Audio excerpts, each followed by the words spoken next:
There's a chapter on perfection, which is not good. Being perfect is a flaw. You're a rock and roll guy. You love rock music. So do I. If you listen to U2, I know you're a fan of the Black Keys. They are not perfect. You may say, "Oh, I love that song." Okay, if you listen to the drummer in the Black Keys and he's drumming, he will speed up a little bit, he'll slow down a little bit. So you listen to Arbeck on guitar, he'll make little errors, tiny little errors, but he makes them. Here's the point. Perfection is not something to look at and to admire. In fact, being perfect will cost you. It costs you in time. It costs you in opportunities. So the idea of looking for perfection is really bad. I'll share this regarding music. Many of the greatest songs, including the Black Keys and U2 and a lot of these other great bands, many of them started out as mistakes. They were errors. Somebody gets on the guitar and he's playing along and whoops, he makes a mistake. His fingers go to the wrong spot, but it sounds kind of cool. And you go, wait a minute, that's kind of neat. Oh, that's kind of cool.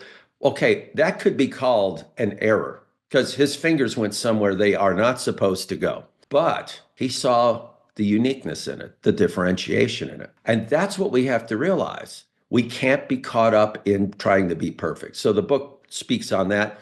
We talk about jam sessions. How can you bring people together and create ideas and further delve into your differentiation?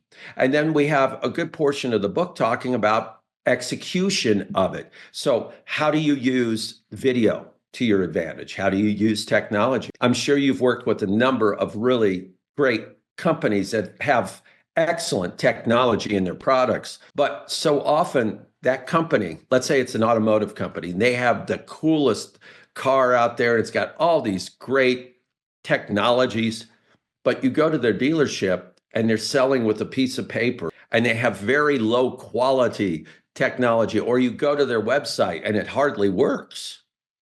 And you go, now, wait a minute, how can you be positioning yourself as a technology leader when you're not even using technology to demonstrate your product? So we talk about how to use technology. So the book is filled with a lot of very actionable advice, and it also is filled with inspiring stories, not of me, I'm not in the book, but inspiring stories of leaders who said, you know what, I want to motivate and rally my team around what we do that is magical.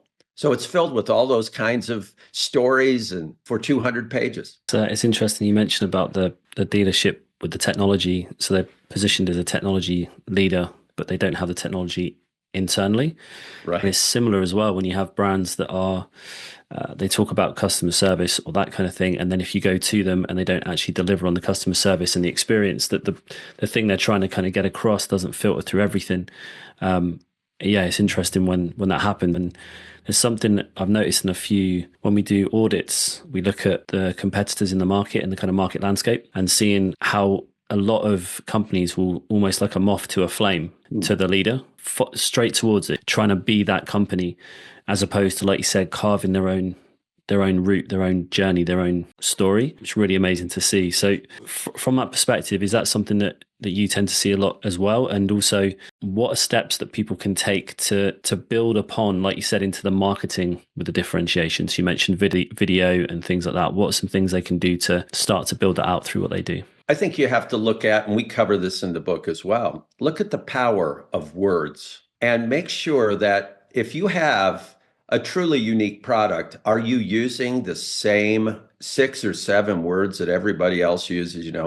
Quality, service, selection, value, price, all those terms. And you're going, oh my gosh, they mean nothing. So if you truly have, and I believe you do, those of us in the audience I'm talking to right now, a unique product or brand, are you using language that is unique? Or are you using the same words that your competition's using? For instance, we work with, I'll use automotive as an example again. We work with automotive companies, and one of them is a Germanic, very, very detailed engineering-based company. Okay, well, their language should be precision-based. It should be very precise.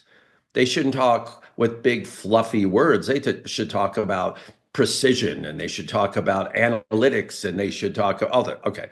But they might have a competition that is a kind of a fun product, not high tech, but fun. Well, that product should use different words to describe what they're doing. It might be family, it might be fun, it might be sisterhood, brotherhood. It should be different. And we got to carve out those uniquenesses in our words, our language. I use this as an example.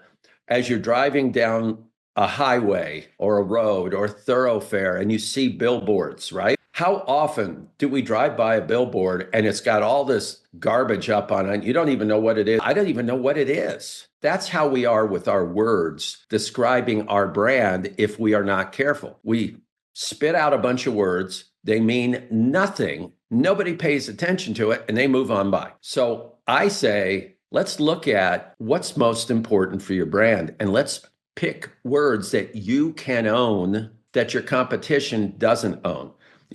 For me, I will begin my first discussions with a potential client and I go, look, we focus on one word, differentiation. That's what we focus on. That's it. Well, at least they know where I'm coming from and what we're all about. Now, if that client says, we already know what makes us different, well, that's good too, because that means I don't waste my time. They don't waste their time. We have to be bold. We've got to pick the right words. And remember, Chris, I said earlier, it's not about being perfect. So if you go, oh God, this guy's saying I got to find the perfect word. No. Find words that describe you the best you can describe yourself. Make sure they're not what everybody else is saying and give it a test drive. See if it works. You don't like it, tweak it a little bit. You might also bump into a word that's great. I'll give you an example. We were working with still are working with a truck company, and they build what they call port trucks. So they build these kind of crazy little trucks that are at the ports. They'll carry heavy shipments from one boat, one ship to another, okay? And they've got to be built tough, and they've got to be tested. And as we were working with them and we were determining what is their language? What are they all about? One of the words that they described was rigor. How often do we hear rigor? That's a great term for you guys. He goes, yeah, we really like to do quality testing. I go, okay, quality, everybody talks about testing. Okay, rigor.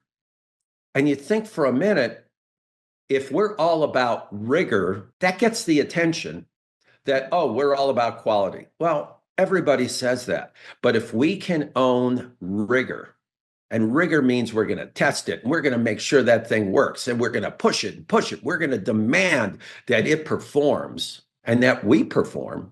That's got a great vision about it, doesn't it? Doesn't it seem powerful? And that's what I think, Chris. We've got to look at the words we use. And that's one of the keys to differentiating yourself successfully.